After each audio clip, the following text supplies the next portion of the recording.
Hello बच्चों, स्वागत है आपका मेरे यूट्यूब चैनल पे। आज हम डायरेक्टरेट ऑफ एजुकेशन की क्लास 7 की सब्जेक्ट सोशल साइंस की वर्कशीट नंबर 6 डिस्कस करेंगे। डेट आप लिखेंगे बच्चों इस वर्कशीट की 6 अगस्त 2021। वर्कशीट को स्टार्ट करने से पहले आप सब बच्चों से रिक्वेस्ट है कि आप सब बच्चे प्लीज़ मेरे चैनल ऋषभ कंप्यूटर क्लासेस को जरूर सब्सक्राइब कर दें बच्चों, जिन बच्चों ने अभी तक चैनल को सब्सक्राइब नहीं किया हुआ है। तो देखते हैं आज की वर्कशीट। आज की वर्कशीट में हम पढ़ेंगे अपना चैप्टर का टॉपिक है आज हमारा इन्वायरमेंट। तो आज इसमें हम इन्वायरमेंट के बारे में पढ़ेंगे। इसकी आज एक लेयर पढ़ेंगे हम हाइड्रोस्फीयर के बारे में। The domain of water is refer to as hydrosphere. तो वाटर की डोमेन को हम क्या कहते हैं बच्चों? हाइड्रोस्फीयर। मतलब वो एनवायरनमेंट की वो लेयर जिसमें पानी से रिलेटेड हम चीज़ें पढ़ते हैं उसको बोलते हैं hydrosphere. It comprises various source of water and different type of water body like river, lake, sea, oceans etcetera. तो इसके अंदर अलग अलग टाइप के वाटर के रिसोर्सेज आते हैं, जैसे कि जिसमें रिवर भी आती है, लेक आती है, सी आते हैं, ओशियंस आते हैं। ठीक है। It is essential for living organism. ये लिविंग ऑर्गेनिज्म के लिए बहुत ज़्यादा जरूरी होती है। Water can occur in 3 state, solid, liquid and gas. तो वाटर है वो 3 स्टेट में मिल सकता है। सॉलिड की फॉर्म में वो आइस की फॉर्म में होता है, लिक्विड में वो पानी की फॉर्म में होता है, और गैस में वो वेपर की फॉर्म में होता है। ठीक है। तो ये हाइड्रोस्फीयर के बारे में पढ़ा हमने। अब देखते हैं यहाँ पे कुछ क्वेश्चन है हमारे लिए। Where and in what form have you seen water, write about it. तो आपसे पूछा गया कि आपने कहाँ और किस फॉर्म में पानी को देखा है, उसके बारे में आप लिखेंगे। तो देखते हैं इसके आंसर हम।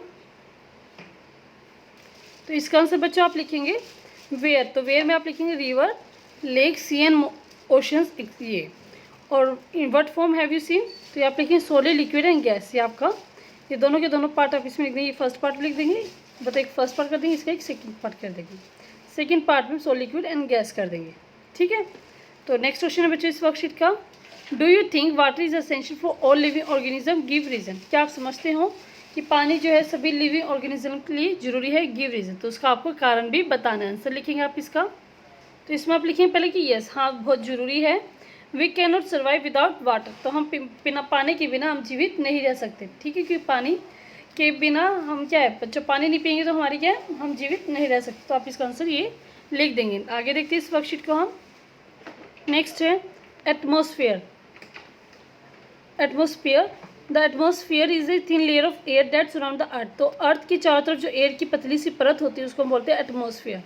The gravitational force of the earth hold the atmosphere around. जो अर्थ का ग्रेविटेशनल फोर्स होता है वो क्या करता है, एटमॉस्फेयर को अपनी चारों तरफ बांधे रखता है। It protect us from the harmful rays and scorching heat of the sun. ये हमें सूर्य से आने वाली हानिकारक किरणें और जो बहुत तेज हीट होती है उसे हमें बचाता है। It consist of A number of gas, dust and water vapour. तो एटमॉस्फेयर के अंदर हमारे पास विभिन्न प्रकार की गैसें आती हैं, डस्ट आता है और वाटर वेपर आते हैं। तो तीनों चीज़ हमारी एटमॉस्फेयर में पाई जाती हैं। तो आगे learning by doing. We see various incident in atmosphere like flying of aeroplane, flying of birds, twilight of stars, etc. Make a list of such incident and explain the importance of atmosphere. तो आपको importance बतानी है atmosphere की, और कुछ incident ऐसे बताने हैं जो कि आपने एटमॉस्फेयर में होते हुए देखे हैं। तो इसमें आप लिखेंगे बच्चों, फर्स्ट आप लिख सकते हैं फ्लाइंग ऑफ काइट। वो भी हम एटमॉस्फेयर में ही उड़ाते हैं, फ्लाइंग ऑफ काइट।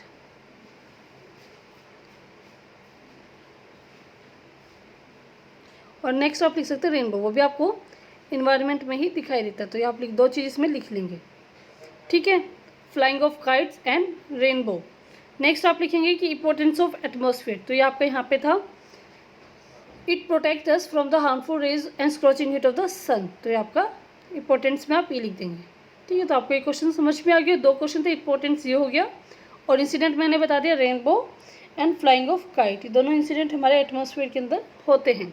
आगे देखते हैं इसमें हम। Let us know the air in earth atmosphere is made up of approximately 78% nitrogen and 21% oxygen.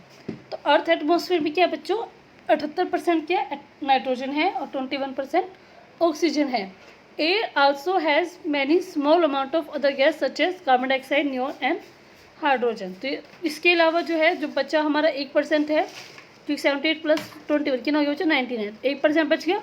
तो 1% में हमारे पास कार्बन डाइऑक्साइड, नियॉन और हाइड्रोजन जैसी अनेक प्रकार की गैसें आती हैं। Plant and animal kingdom together make biosphere और लिविंग बीइंग वर्ल्ड। जब प्लांट और एनिमल आपस में मिलते हैं तो वो क्या बनाते हैं बच्चों, एक जीवित रहने का एक संसार बनाते हैं। It is narrow zone of the earth where land water and air interact with each other to support life. तो जो बायोस्फीयर होता है वो बहुत ही नैरो जोन होता है जहाँ पर अर्थ, ठीक है, वाटर एंड एयर ये आपस में इंटरेक्ट करते हैं ताकि क्या है, जिंदगी यहाँ पर चल सके। तो इसको बोलते हैं हम बायोस्फीयर। यहाँ पे हमारे पास लेयर दी गई एटमॉस्फेयर की, troposphere, stratosphere, mesosphere, thermosphere, exosphere. ये पांचों हमारी लेयर हैं एटमॉस्फेयर की। देखते हैं क्वेश्चन आंसर बच्चों। What do you understand by the biosphere? आप बायोस्फीयर से क्या समझते हैं? तो इसका आपको आंसर लिखना है। तो लिखेंगे it is the narrow zone of the earth where land water and air interact with each other to support life. तो आप अपना क्वेश्चन नंबर 1 का आंसर यहाँ से लेकर यहाँ तक लिख देंगे।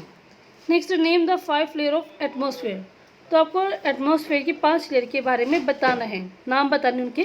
तो 5 लेयर के नाम आपको इधर दिए गए बच्चों, अगर आपको दिखाई नहीं दे रहा तो मैं इसको थोड़ा बड़ा कर देती हूँ।